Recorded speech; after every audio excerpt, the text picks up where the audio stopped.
My name's Sam Bergerson, I'm 29 years old, in partnership with Mark Walker for the 23-24 season.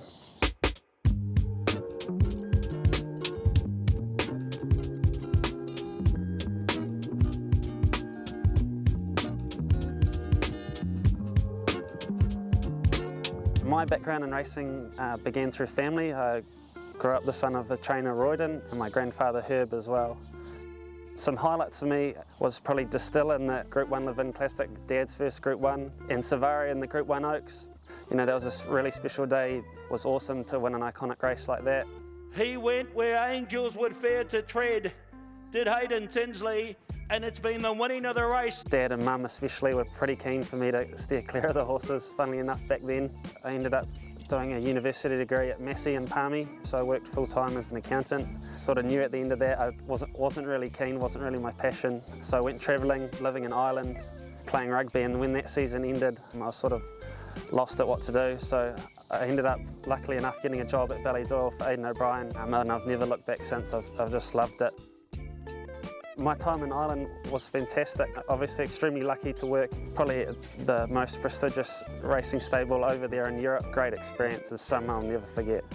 My time at Te Akau started when I'd just come back from the Sunline Scholarship, working at home for Dad and the stud, and I was sort of trying to work out what my next move was. And Jamie and Dave approached me at the sales and said, you know, there's an opportunity.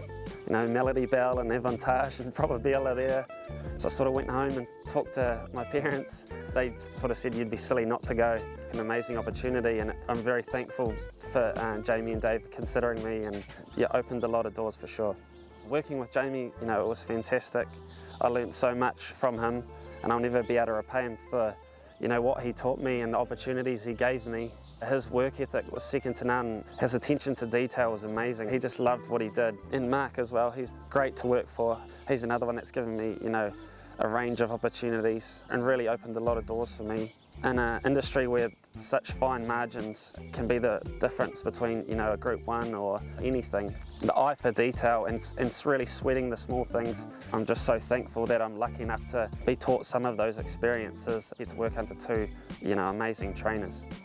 Te Akau Racing is obviously a massive operation, plenty happening, plenty of staff and plenty of fantastic horses around.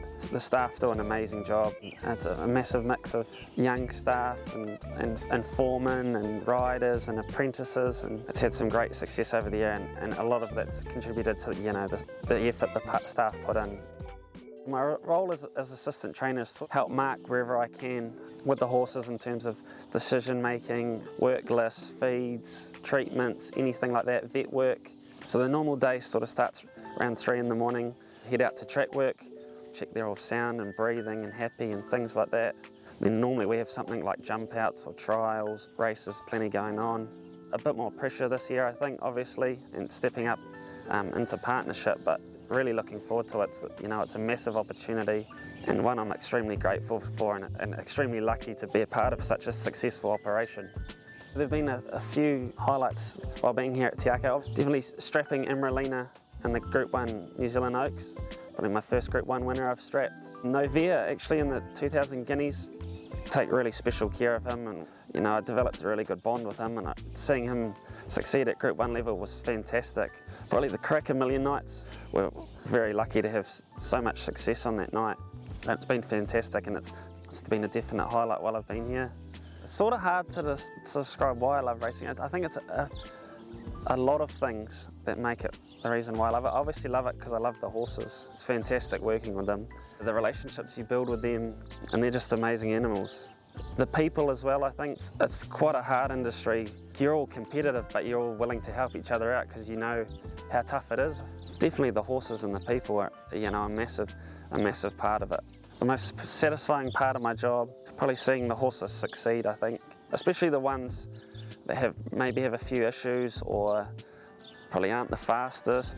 You know, we spend a lot of time with them, learn their ins and outs, and they give us so much. So, you know, to see them succeed and develop over time, it's very rewarding. And I think, you know, a lot of the staff, that's why they do it, for the love of the horse. So moving into the new season, goals for the year, obviously I'm extremely lucky in terms of the horses and the quality of bloodstock I'm getting is extremely lucky, and the number of horses. Group 1 winner would obviously be fantastic. But yeah, I'm just going to focus on placing the horses well, keeping the strike rate down, taking it day by day and keeping on top of it all, because it's obviously a massive challenge, and I'm following in the footsteps of some fantastic trainers, so just trying to put my own sort of little spin on it without trying to reinvent in the wheel really. In 10 years time, hopefully I've still got a really nice team of horses and staff around me. I'd like to think I'm still training in New Zealand, and I think the New Zealand industry is heading in the right direction. Sort of hard to know where exactly I'll be, but sort of just looking to take it day by day and just see what comes next. Really excited for what's upcoming.